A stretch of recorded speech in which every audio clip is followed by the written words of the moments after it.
بسم الله الحمد لله والصلاة والسلام على رسول الله وعلى آله وأصحابه ومن والاه أما بعد السلام عليكم ورحمة الله وبركاته ጥያቄዎች አሉ እነሱን አጠር አድርገን እናያለን ከዚያ በፊት ግን የኢዕቲካፍ ዓላማ መቃሰድ ኢዕቲካፍ ሱነጥብ ባጭሩ አውስተን ወደ ተወሰኑ ጥያቄዎች እንሸጋገራለን በተወሰነ መልኩ አንዳንድ የሚታዩ ሙላሐባዎች አሉ ወሬ እየበዛ ነው ጨዋታ እየበዛ ነው ስልክ እየበዛ ነው የኢዕቲካፍ ዓላማ አለው ግብ አለው አንድ ሰው የሞቀ ቤቱን የተመቻቸ ፍራሹን ብርድ ልብሱን ቤተሰቦቹን ትቶ የሚወጣው ለግብ ነው ለዓላማ ነው ያን ግብ ሳያሳካ ከተመለሰ አንድ ሰው ከኢዕቲካፉ ምንም አልተጠቀመም ማለት ነው የኢዕቲካፍ የመጀመሪያ ዋና ትልቅ ዓላማው ግቡ አልኸልወቱ ቢላህ ከዱንያ ጋጋታ ወሬ ከሰው ልጆች ሊኖር ከሚችል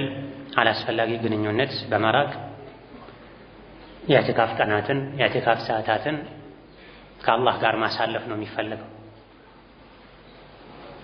ትርፍ ምግብን ትርፍ መጠጥን ትርፍ እንቅልፍን ትርፍ ንግግርን ትርፍ ግንኙነትን ሙሉ በሙሉ ቀጥ አድርጎ በማቆም ግንኙነትን ከአላህ ብቻ ማድረግ ከሰዎች ጋር ደግሞ በልክ ማድረግ ይህ ደግሞ ለምን ያዘጋጃል ዒባዳን ለማብዛት ያዘጋጃል ያመቻቻል ኢዕቲካፍ ላይ ያለ ሰው ከሰው ጋር ግንኙነት መቀነስ አለበት ወሬ እንቅልፍ ምግብ መቀነስ አለበት ብለናል እነዚህን ሲቀንስ ደግሞ የወጣበት ዓላማ ይሳካለታል ቁርአን ማብዛት ይችላል ደጋግሞ ማختም ይችላል በቀን አንዴ ኢዕቲካፍ ላይ ያለ ሰው በቀላሉ ማختም ይችላል የድሮ ሰዎች ብቻ አይደለም ይሄን የቻሉት በእኛ ዘመንም ተችሏል ይቻላል አሁንም በተለይ ኢዕቲካፍ ላይ ያለ ሰው ስልክን ትቶ ጨዋታን ትቶ ወሬ እንቅልፍን ቀንሶ በቀን አንዴ በቀላሉ ሳይጨናነቅ ማختም ይችላል ማختሙ እንኳን ባይቻል እንደ አቅማችን እንደ ተሰጧችን እንደ ልምዳችን ነው ትላዋ ማብዛት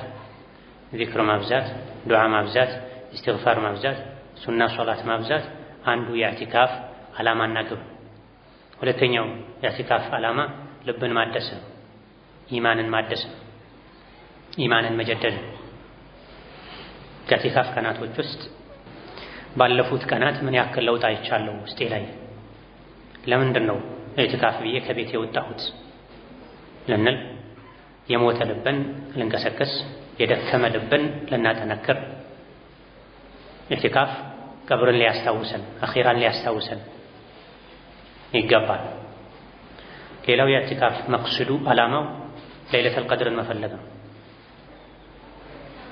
የአንዳንድ አታሮች ላይ ሐዲሶች ላይ ተጠቅሷልም ጀምር ለይለቱል ቀድርን ሊጠብቁ ለይለቱል ቀድር ሙሉ ጊዜያቸውን ሊሰጡ ነበር ኢዕቲካፍ የሚያደርጉት ደጋ ቀደምቶች አሁን ላይ ኢዕቲካፍ ከሰው ጋር ለመተዋወቅ ጥቂት የማይባሉ ሰዎች ዘንድ ለማውራት አየር ለመቀየር መስጂድ ለማደር ለረፍት ሆኗል ያ መሆን የለበትም የኢዕቲካፍ አንዱ ዓላማ ለይለቱል ቀድርን መፈለግ ነው ለኢዕቲካፍ ብሎ የወጣ ሰው አብዛኛውን ሰዓቱን በእንቅልፍ ማሳለፍ የለበትም በወሬ ማሳለፍ የለበትም የቁርአንና የወሬ ድምፅ አብሮ ይሰማል የስልክ የጌም የጨዋታ ድምፅ ይሰማል ለዒባዳ የወጡ ሰዎች እንኳን ዒባዳ እንዳያደርጉ እንቅፋትም የሆኑ ሰዎች አሉ ሌላው የኢዕቲካፍ ዓላማ መግፊረቱ ዙኑብ ነው ወንጀልን ማራገፍ ተክቲሩ አልሐሰናት ሐሰናትን አጅሮችን ማብዛት ነው የተለያዩ ኸይር ስራዎችን በመስራት እነዚህና ሌሎችንም የኢዕቲካፍ ዓላማዎችን የኢዕቲካፋችን ውስጥ ልንፈልጋቸው ይገባል እነዚህ ዓላማዎች ግቦች ከሌሉት የኢዕቲካፉ ጥቅም የለውም ማለት ነው ዋጋ የለውም ምናልባትም ከአጅር በተቃራኒ ወንጀለኛ ሆኖ የሚመለሰው ሊኖር ይችላል ከኢዕቲካፍ ጥቅም ከማግኘት ይልቅ ወንጀለኛ ሆኖ የሚመለሰው ሊኖር ይችላልና ለነጠነቀቅ ኢዕቲካፋችን የሱና ኢዕቲካፍ ጥቅም ያለው ኢዕቲካፍ እንዲሆን ጥረት እናድርግ ይገባል የተወሰኑ ጥያቄዎችን ስናይ ልጄ በተደጋጋሚ የማያዋጣ ንግድ የጀመረ ስራው ይበላሻልና አሁን ጥሩ ሁኔታ ላይ ነው ያለው ነገር ግን አሁንም የማይሆነውን የሥራ አይነት ለመስራት እያሰበ ነው ተው ብለውም ሊያሳምነኝ ይሞክራል በዚህ ምክንያት ከባለቤቱም ጋር እየተጣላ ነውና ህልም አይቻለሁኝ ይህ ስራ አይሆንም ብለው ወንጀል ይሆንብኛል በጣም ስላስጨነቀኝ ነው እንዴ ካልኩት ይተዋል ብዬ አስባለሁ ይላል ይሄ ያላዋቂ መፍትሄ ነው። ቡኻሪ በዘገቡት ሐዲስ ነቢዩ ዓለይሂ ሰላቱ ወሰላም ኢነ ሚን አዕዘሚል ፊራ ከከባድ ቅጥፈቶች ወንጀሎች አንዱ ሰው አባቱ ወዳልሆነ ሰው ራሱን ማስጠጋትና አይኑ ያላየችውን በህልሙ አይቻለሁ ብሎ ማውራቱ ነው ብለዋል ነብዩ ሰለላሁ ዐለይሂ ወሰለም። ከአብዱላህ ብን አባስ እንደተነገረው ደግሞ ያላየውን ህልም አይቻለሁ ያለ ሰው አኺራ ላይ 2 ስንዴን ቋጥር ይባላል ብለዋል። ኢነ ሚን አዕዘሚል ፊራ ከከባድ ቅጥፈት ወንጀሎች አንዱ አይን ያላየችውን በህልም ያየሁ ማለት ነው። ለምንድን ነው ይሄ የቅጥፈት ሁሉ ቅጥፈት የውሸት ሁሉ ውሸት የሆነው? በህልም ያላዩትን አይቻለሁ ማለት አላህ ላይ መዋሸት ስለሆነ ህልም የሚያሳየው አላህ ነው። አላህ ያላሳየውን አንድ ሰው አላህ አሳይቶኛል ብሎ በህልም መዋሸት በገሃዱ ዓለም ሰው ላይ ከመዋሸት የከፋ ወንጀል ነውና ሌላ እስላማዊ መፍትሄ ይፈልግለታል፣ ይመከራል። አዋቂዎችን በማማከር ስራውን እንዲያስተካክል ቤተሰብን የሚያሰጋን ነገር እንዲተው ይደረጋል እንጂ ህልም አይቻለሁ ብሎ የዋሹ መምከር አላዋቂነት ወንጀል ነው። እሱን የዱንያ ችግሩን ለመቅረፍ ብሎ ራስን የዲን ችግር ውስጥ ማስገባት ነው የሚሆነውና መምከር፣ መገሰጽ፣ ማስመከር እምቢ ካለ ዱዓ ማድረግ መተው ነው። ሌላኛው ጥያቄ ባለትዳር ሆኖ ዚና የሰራ ሰው ወንጀሉ ሊማር ተቀጥቅጦ መገደል አለበት ይባላል። ሰውየው በልቡ ተውበት ካደረገ አላህ ሊመረው አይችልም ወይ? በእርግጠኝነት አላህ የሚመረው ሸሪዓ ያለበት ሀገር ላይ ሆኖ ራሱ አምኖ ወይም 4 ሰዎች መስከረውበት የዝሙተኛ እርምጃ ከተወሰደበት አላህ በእርግጠኝነት ይመራዋል። ነብዩ አለይሂ ሰላቱ ወሰላም እነዚህ ቆሻሻ የሆኑ ወንጀሎችን የሰራ ሰው ከተቀጣ አኺራ ላይ አይቀጣም ብለዋል፣ ዱንያ ላይ አይቀጣም ብለዋል። ካልታወቀበት ከተደበቀለት ራሱን ደብቆ ተውበት ካደረገ ከፈለገ አላህ ይመረዋል፣ ከፈለገ ይቀጣዋል። ከፈለገ አላህ ይመረዋል፣ ከፈለገ ይቀጣዋል። ዱንያ ላይ ካልተቀጣ፣ ዱንያ ላይ ከተቀጣ ግን አኺራ ላይ አይቀጣም። ሌላኛው ጥያቄ 2 ሰዎች ተጣልተው አፍ ሳይባባሉ ዱዓቸው አላህ አይቀበለውም ይላል። እንዲህ መታረቅ የማይቻል 2 ሰዎች ተጣልተዋል። እኔ አሁን ከባለቤቴ ተጣልተናል፣ አንድ ላይ አይደለንም እና ዱዓዬ ተቀባይነት የለውም የሚል ጥያቄ ነው። መጣላት 2 አይነት ነው።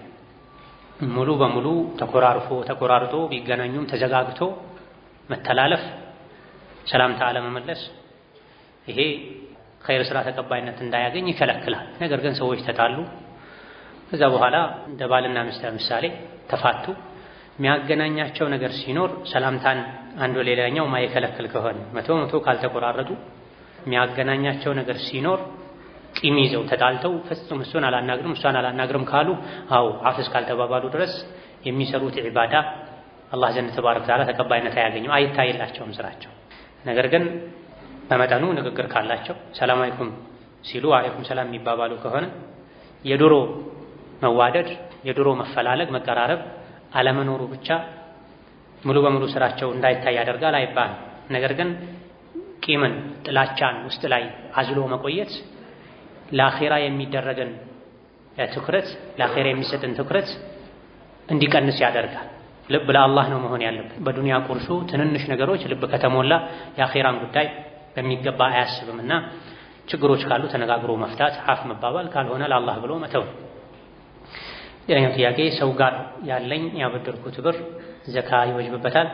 የተበደረው አካል ብሩን አምጣ በተባለ ጊዜ አምጥቶ የሚሰጥ ከሆነ ገንዘቡ ያለው መሊእ ጋር ከሆነ ገንዘብ ያለው ስጥ በተባለ ጊዜ የሚሰጥ ሀብት ያለው ገንዘብ ያለው አምጣ በተባለ ጊዜ የሚሰጥ የገንዘብ እጥረትም የጸባይ ችግርም የሌለበት ሰው ጋር ከሆነ ገንዘቡ ያለው እጅ ላይ እንዳለ ነው የሚቆጠረው፣ በየጊዜው ዘካ ይወጣበታል። የወሰደው አካል ወይም ገንዘቡ ከሌለው ወይም የሚያንገራገር ከሆነ ሙማጢል ከሆነ ዛሬ ነገ ያለ ለዓመታት የሚያቆይ ሆኖ መቼ እንደሚመለስ ካልታወቀ ዘካ የለበትም። የተወሰኑ ዕለሞች የቆየውን ያክል ጊዜ ቢቆይ ሲመጣ የ1 ዓመት ብቻ ዘካ ይወጣበታል ተብሏል። ሌላኛው ጥያቄ ትልልቅ ሰዎች ወይም ለመሻይኾች መታዘዝ የሚፈልጉትን ማቅረብ አጅር አለው? ካለው ምን ያህል ነው? ይሄን ያክል ነው ተብሎ አልተነገረም። ነገር ግን አልኢማሙ ነወዊ ሌሎችም እንዳሉት ሱሐቦች ነቢይን ይኻድሙ ነበረ። ነቢይን በመኻደማቸው አጅር ማግኘታቸውን የሚገልጹ ሐዲሶች በሙሉ ይሄ ወልዮችን፣ ሷሊሖችን፣ ዑለሞችን በመኻደም ጥቅል አጅር እንደሚገኝ ይህ እንደሚወደድ ዒባዳ እንደሆነ አጅር እንዳለው ገልጸዋል። ራሱን የቻለ ሙረተብ የሆነ አጅር ግን እንዳለው አልተገለጸም። ሌላኛው ጥያቄ ሽንት ቤት ቁርአን ያለው ስልክ ይዞ መግባት ይቻላል? ስልኩ ውስጥ ከሆነ ቁርአኑ ያለው ካልተከፈተ ስልኩ ካልተከፈተ ስክሪኑ ላይ ካልወጣ ሚሞሪው ላይ ስልኩ ላይ ቁርአን ስላለ ስልክ ያለበት ቁርአን ሽንት ቤት ተይዞ አይገባም አይባልም። ሐፊዘል ቁርአን ሽንት ቤት አይገባ ማለት ይሆናል። ማይቻለው የት ሆነው ስክሪኑ ላይ ቁርአኑ ከተከፈተ እየተነበበ ከሆነ አሊያ ደግሞ ሳውንዱ ድምፁ ከተከፈተ ይሄኔ ይከለከላል እንጂ ውስጡ ላይ የቁርአን ሶፍትዌር ስላለ ብቻ አፕ ስላለ ብቻ ሽንት ቤት ማስገባት አይቻልም አይባልም። ባይሆን ቁርአን ሽንት ቤት ውስጥ ሆኖ ቁርአን እንዳይቀራ አዳን እንዳይል ጥንቃቄ ማድረግ ግዴታ ነው። ሌላው ጥያቄ በአማና የተቀመጠን የውርስ ገንዘብ መበደር ይቻላል? የየቲምን ገንዘብ በተመለከተ ወላ ተቅረቡ ማለል የቲም ኢላ ቢለቲ ሂያ አሕሰን ተብሏል። የየቲምን ገንዘብ ለራስ መጠቀምም ይሁን እሱን ተጠቅሞ መነገድም ይሁን ለሌላ ሰው ማበደር ለየቲሞቹ ገንዘብ ንብረት ይበጃል ከተባለ ብቻ ነው ይሄ ማድረግ የሚቻለው እንጂ በየቲሞቹ ገንዘብ ሌሎች እንዲጠቀሙበት ተብሎ ሲሆን አይቻልም። ተበድሮ የወሰደው ሰው በዛው ሊከስር ይችላል። ገንዘቡ ሊጠፋ ይችላል። በተፈለገ ጊዜ ላይመለስ ይችላል። መንግስት ከሆነ ነው የየቲምን ገንዘብ መበደርም ኃላፊነት ወስዶ ማበደርም የሚችለው ብለው የተሰኑ ፉቃዎች። ምክንያቱም መንግስት የሀገሩ ግምጃ ቤት በእጁ ነው ያለው። የየቲሞችን ገንዘብ ተበድሮ ከወሰደ ያ ባይመለስ የተወሰደው ባይመለስ መመለስ የሚችልበት አቅም አለ።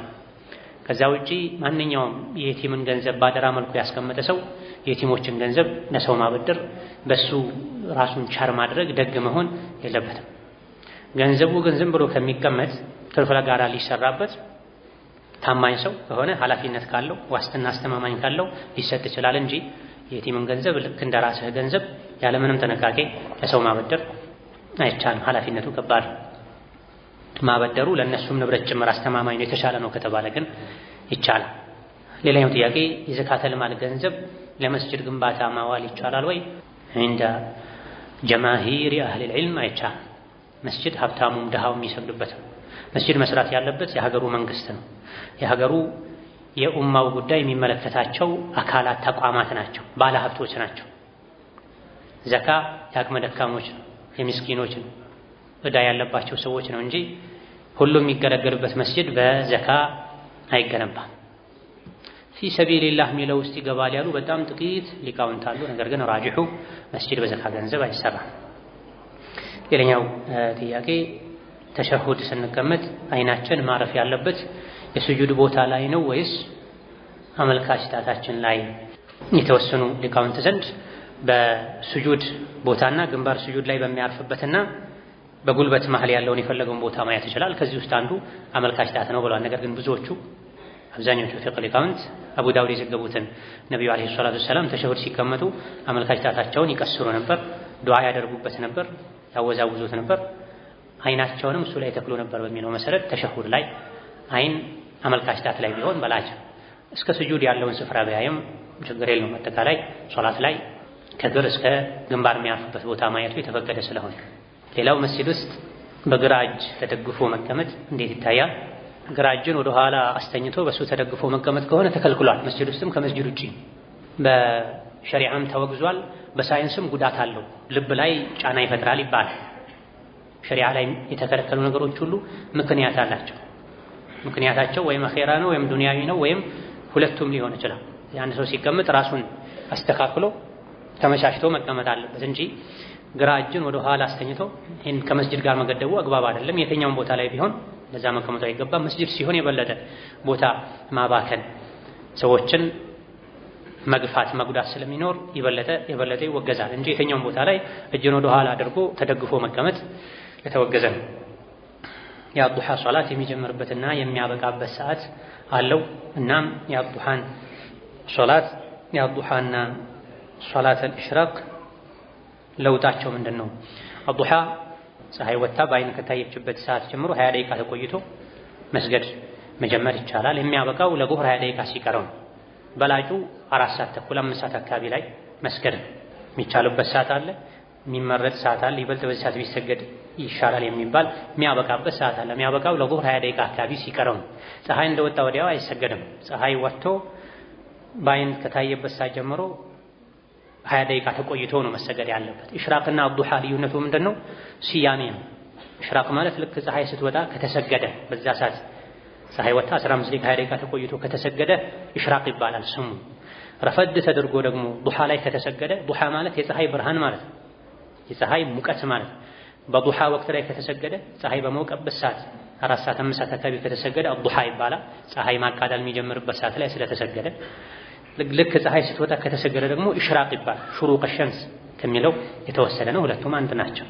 ትልቅ አባቶችና እናቶች ዱዓ ሲያደርጉ አሚን ማለት እንዴት ይታያል? ቁመህ አሚን በል እጅህን ከፍ አድርግ ይላሉ። ዱዓውን ሲጨርሱ እጅን ሳም እንዴት ይታያል? በዛ ያሉ ጥያቄዎች ናቸው። የወላጆች የአባቶች አያቶች ምክሮች ናቸው። አንዳንዶቹ ማስረጃ አላቸው፣ አንዳንዶቹ ማስረጃ የላቸውም። ማስረጃ ያለው እጅህን አንሳ ከፍ አድርግ የሚለው ነው። ይሄ ይቻላል። ዱዓ ሲደረግ እጅ መነሳት አለበት፣ ከፍ ማለት አለበት። ከጉንጭ ትይዩ፣ ከአገጭ ትይዩ፣ አሊያ ደግሞ ከአንገት አካባቢ ትይዩ ዝቅ ማለት የለበትም። ይሄ ሱና ነው፣ ይቻላል። ነገር ግን ዱዓው ሲደረግ ቆመህ አሚን በል። አሚን ከተባለ በኋላ እጅ ሳም፣ ይሄ የለውም ማስረጃ። እነሱ ቁጭ ብለው ዱዓ ካደረጉ ቁጭ ብለህ አሚን በል። እነሱ ቆመው ዱዓ ካደረጉ ቆመህ አሚን በል። ዱዓው ከአላህ ነው እንጂ ከነሱ አይደለም። እነሱ ዱዓ እያደረጉ ነው፣ አላህን እየለመኑ ነው። አንዳንዶቹ ሩኩዕ አድርገው ነው ለነሱ ተጎንብሰው ነው አሚን የሚሉትና እነሱን መለመን ነው የሚመስለው። አይሆንም። ዱዓ ላይ አዳዲስ ነገሮችን መጨመር አይገባም። ቆመው ዱዓ ካደረጉ ተቆሙ አሚን ይባላል። ቁጭ ብለው ዱዓ ካደረጉ ቁጭ ተብሎ አሚን ይባላል። ሲጨርሱ እጅ መሳም ዱዓ ላይ አዲስ ነገር መጨመር ነው። ነብዩ አለይሂ ሰላቱ ወሰላም ለተለያዩ ሰሐቦች ዱዓ አድርገዋል። ዱዓውን ከጨረሱ በኋላ ናንካ ውሰድ በረካውን ብለው እጃቸውን ሰጡ የሚል አንድም ዘገባ የለም። እኛ የምንከተለው ነቢይን ነው አለይሂ ሰላቱ ወሰላም። ካለ እስካሁን ያልደረሰን ያላወቅነው ዑለሞቻችን ያላሳወቁን ካለ ማምጣት ነው፣ ደስ ይለናል። ተጨማሪ እውቀትም ተግባር ነው ኢባዳም እንፈልጋለን። ግን የለም አደቡ ዱዓ ላይ እስካሁን የምናውቀው ያክል የለም። ከጊዜ በኋላ የመጣ ነው። ዕጣን ማጨስ፣ ቡና ጉዝጓዝ ሆነው ጉዝጓዝ መጎዝጎዝ ለዱዓ ማድመቂያ ብለው የሚጨምሯቸው ነገሮች አሉ። ይሄ ወፍ ዘራሽ ነው፣ ሰዎች የፈጠሩት ነው፣ ቢድዓ ነው ማለት ነው። ሌላኛው ጥያቄ ከሴት ልጅ ማህፀን የሚወጣ ፈሳሽ ሐይድ ጊዜ ውጪ በሆነ ጊዜ ከለሩ ውሃማ የሆነ ትንሽ ውፍረት ያለው አንዳንዴ ወደ ቢጫ ያደላ የሆነ ይወጣል። ይህ ውዱእን ያጠፋል? የነካው ነገር መታጠብ አለበት? አንዳንዴ ሲወጣ አይታወቅም ይላል። ራጂሑ ኺላፈን ለዛሂርያ ማንኛውም ከሴት ልጅ ማህፀን የሚወጣ ነገር በሙሉ ውዱእ ያፈርሳል። ይነጅሳል አይነጅስም የሚለውን ስናይ ነው እንጂ የሚወጣው ፈሳሽ አይነት ይለየዋል የሚባለው ውዱእ ከማፍረስ አንፃር ማንኛውም ከሴት ልጅ ማህፀን የሚወጣ ከውሃ ሽንትም ይሁን ከሰገራ መውጫ የሚወጣ ማንኛውም ነገር ውዱእ ያፈርሳል። ይነጅሳል ወይ የሚለው ስንመጣ የወር አበባ ደም ከሆነ ይነጅሳል። ከስሜት ጋር ተያይዞ የሚወጣው መዲ ወዲ ከሆነ ይነጅሳል። እንዲሁ የተፈጥሮ የሴት ልጅ የማህፀን እርጥበት ከሆነ ራጂሑ አይነጅስም። ስለዚህ ያን መለየት ነው። የወጣው ከስሜት ጋር የተያያዘ ነው ይነጅሳል። የነካውን ነገር ሰውነት ክፍል የውስጥ ልብስ ማጠብ ያስፈልጋል። የወር አበባ ነው የማህፀን ደም ነው የበሽታ ኢስቲሓባ ይነጅሳልም ውዱእም ያፈርሳል። አይ ተፈጥሯዊ እርጥበት ነው ፈሳሽ ነው ውዱእን ያፈርሳል፣ ነጃሳ ግን አይደለም።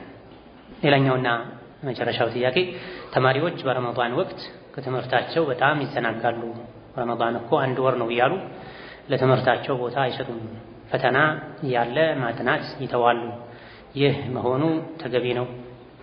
ለውጤት እንዲተጉ ይምከሩልኝ ጀዛኩሙላህ ኸይር የሚል ይህም ባለፈው የኢዕቲካፍ ጅምር ላይ ዐሽረል አዋኺር መግቢያ ላይ አንስተናል። ተማሪዎች በትምህርት ዕድሜያቸው ከዋጅብ ኢባዳዎች ቀጥሎ ማተኮር ያለባቸው ትምህርታቸው ላይ ነው። የነገ ማንነታቸው የሚወስነው በአላህ እርዳታ በአላህ ፈቃድ ትምህርት ላይ መስነፍ የለባቸው። ኡማው መጠንከር አለበት። የጥንካሬ አንዱ መሰረት ባለንበት ዘመን ትምህርት ነው። ብዙ ቦታ ላይ ሙስሊም ወንድም እህቶቻችን የሚሰቃዩት ወሳኝ ቦታዎች ላይ የተቀመጡ ሰዎች የዲኑ ጠላቶች ሆነው ነው። ኡማው ቢማር ዲኑን አደቡን ጠብቆ ሸሪዓውን ጠብቆ ቢማር ኖሮ ሙስሊሙ ዲኑን ጠብቆ ህዝቡን ማገልገል ዲኑን ማገልገል ይችላልና ትምህርት ላይ መስነፍ አይገባም። ኢዕቲካፍ ሱና ነው። አስተማሪዎች ትምህርት ተው ኢዕቲካፍ መግባት የለባቸውም። ተተኪ አዘጋጅተው ከትምህርት አስተዳደር ተነጋግረው እንጂ ማስተማራቸው ራሱ ኢባዳ ነው። ተማሪዎችም እንደዚሁ ትምህርታቸውን በማይጎዳ መልኩ ማታ ማታ አሊያ ደግሞ ቅዳሜና እሁድ አሊያ ደግሞ ትምህርት አሸጋሽገው ክፍሎችን ሬዶችን አቻችለው ለዐሽረል አዋኺር ዝግጅት ተደርጎ ካልሆነ በስተቀር ዐሽረል አዋኺር ላይ ፈተና ካለ ትምህርት ካለ ትምህርትን ለዐሽረል አዋኺር ብሎ ለተሐጁድ ብሎ ለኢዕቲካፍ ብሎ መጉዳቱ አግባብ አይደለም። ትምህርት ያልፋል አይተካም። አሽረ ለዋኺር ላይ የሚደረጉ ዒባዳዎች ለይል ነው፣ ቁርአን ነው፣ በፈለጉት ጊዜ አለ። ባይሆን እስላማዊ የሚባሉ አስተዳደራቸው ባለቤታቸው ሙስሊም የሆነ ትምህርት ቤቶች ቢቻል ከዒድ ቀደም ብለው ለአሽረ ለዋኺር ተማሪዎቻቸውን ለዒባዳ ነፃ ማድረግ የሚችሉበት ሁኔታ ካለ መልካም። እሱም ዒባዳ የሚያደርጉ ልጆች በእድሜ ተለያይተው፣ ምክንያቱም አንዳንዴ ህፃናት መተው መስጂድ የሚተኙ በሶፍ መሃል አቋርጠው የሚተኙ በሶላት መሃል የሚረብሹ ተኝተው የሚያንኮራፉ ምናልባትም መስጂድ የሚነጅሱ ህፃናትን አሽረ ለዋኺር ነው ተብሎ መስጂድ ተልከው የሚረብሹበት የመስጂድን ክብር የሚነኩበት ሁኔታ አለና መማር ያለባቸው ከኢዕቲካፉ ከአሽረ ለዋኺሩ ማይጠቀሙ ትምህርታቸው ላይ ቢያተኩሩ፣ ሌሎች የሚጠቀሙት ደግሞ ትምህርት ቤቶች አመቻችተውላቸው ፈተና ትምህርት በማይጎዳበት መልኩ ቢማሩ ኢባዳ ቢያደርጉ የተሻለ ነው። ማጣጣም ካልተቻለ ግን ትምህርታቸው ላይ ያተኮሩ የማታውን ክፍለ ጊዜ ትምህርት የሌለባቸው ቀኖችን መጠቀሙ በላጭ ነው። هذا والله تعالى أعلم። ሌሎች ጥያቄዎች አሉ፣ ሌላ ጊዜ መለሳለሁ። ሰላም አለይኩም ወራህመቱላሂ ወበረካቱሁ።